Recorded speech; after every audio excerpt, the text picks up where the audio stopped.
Imagine standing in a dark, damp tunnel deep inside the jungles of the Philippines. The year is 1945.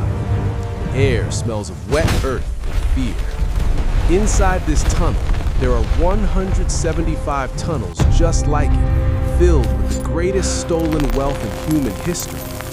We're not talking about millions. We are not even talking about billions. We are talking about trillions.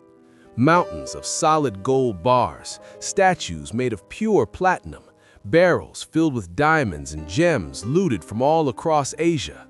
Standing next to this treasure are the best engineers of the Japanese Imperial Army.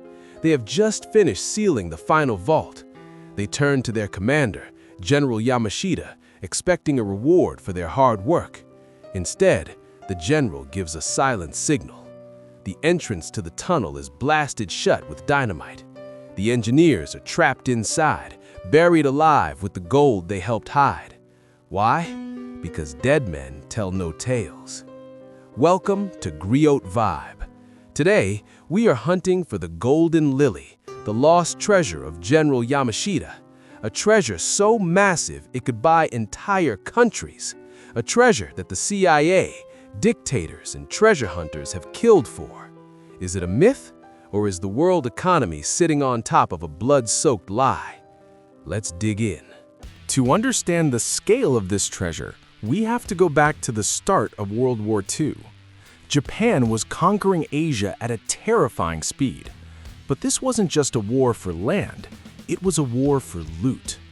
The Japanese Emperor Hirohito created a secret organization called Kin no Yuri, the Golden Lily. Led by the emperor's own brother, Prince Chichibu, this organization had one job: strip Asia of everything valuable. They took the gold from the banks of China. They took the ruby statues from the temples of Burma. They melted down the jewelry of millions of people in Korea and Malaysia. By 1944, they had gathered more wealth than any empire in history.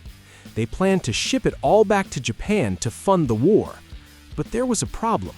The American Navy had cut off the sea routes. U.S. submarines were sinking Japanese ships by the dozen. The gold couldn't go home. So they made a desperate decision. They would hide it. They chose the Philippines as the final resting place. Under the command of the Tiger of Malaya, General Tomoyuki Yamashita, the Japanese army began digging. They dug 175 massive tunnel complexes. Some were under hospitals, some under schools, and some deep in the mountains. They filled them with the wealth of 12 nations, and then they rigged them to kill.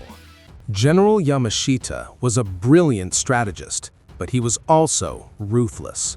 He knew that one day people would come looking for the gold, so he turned the tunnels into death traps. These weren't simple holes in the ground. These were engineering marvels of destruction. Some tunnels were designed with water traps. If a treasure hunter dug through the wrong wall, millions of gallons of underground water would flood the chamber instantly, drowning everyone inside. Other tunnels were rigged with massive 2,000-pound aerial bombs wired to the doors. You open the vault, you trigger the bomb, and the entire mountain comes down on your head. They even used chemical weapons.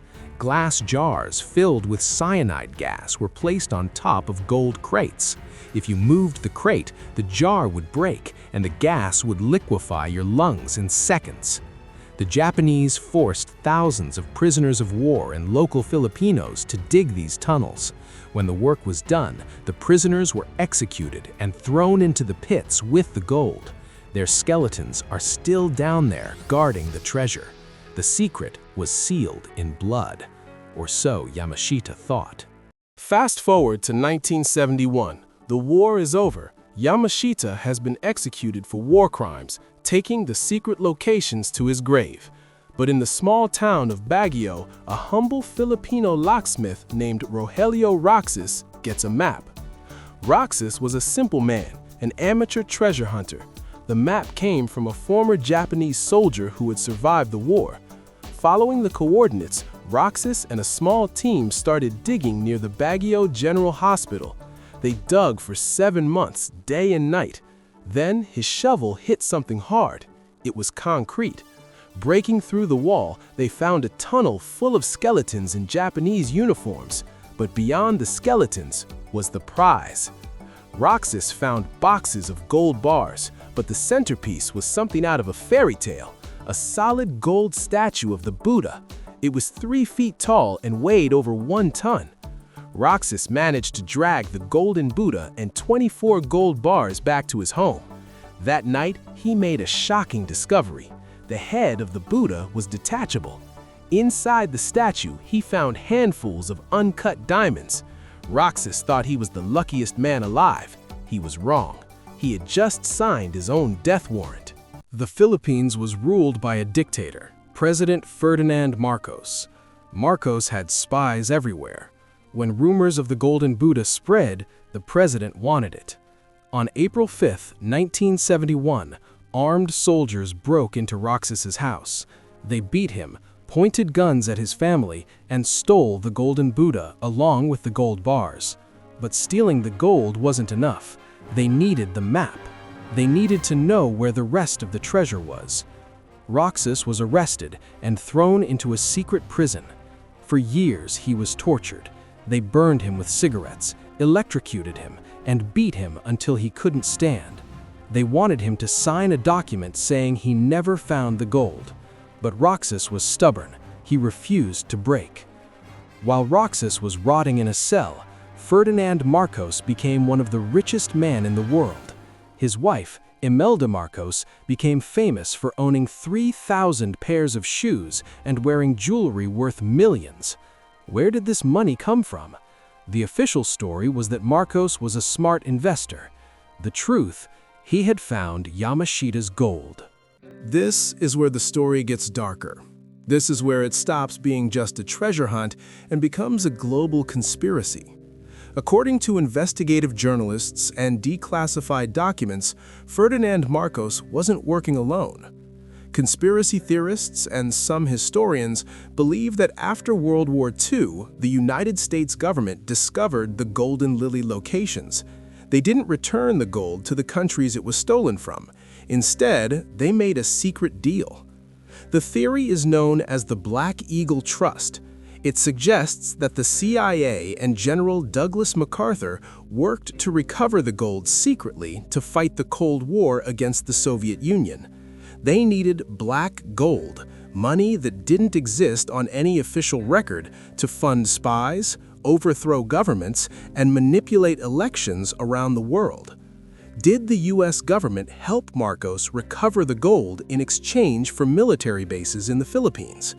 Why did Marcos have accounts in Switzerland worth billions that no one could trace? The scale of this operation is terrifying. If true, it means the modern world economy was built on stolen Nazi and Japanese gold. Rogelio Roxas died in suspicious circumstances in 1993, shortly after being released. But his fight didn't end. His family, along with a company called the Golden Buddha Corporation, sued the Marcos estate in a court in Hawaii. It was the trial of the century. Witnesses came forward. Former soldiers testified about the raid on Roxas's house. Experts analyzed the wealth of Marcos. In 1996, the jury delivered a verdict that shocked the world. They found Ferdinand Marcos guilty of stealing the treasure and torturing Roxas. The court ordered the Marcos estate to pay the Roxas family a staggering $22 billion. It was the largest award in legal history. This verdict was the first legal acknowledgement that Yamashita's gold was real. It wasn't a myth. A US court had confirmed it existed and that it had been stolen. But winning a lawsuit is one thing, getting paid is another. To this day, the Roxas family has seen only a fraction of that money. The rest of the gold? It vanished into the banking system. So, where is the rest of it? Remember, Roxas found 1 tunnel. Yamashita built 175. Experts believe that trillions of dollars in gold are still buried under the Philippines. Some sites are now under shopping malls or golf courses. Others are deep in the jungle. protected by booby traps that are still active after 80 years. Treasure hunters still die every year trying to find them. They die from cave-ins, from gas poisoning, or sometimes they just disappear. The golden lily is cursed.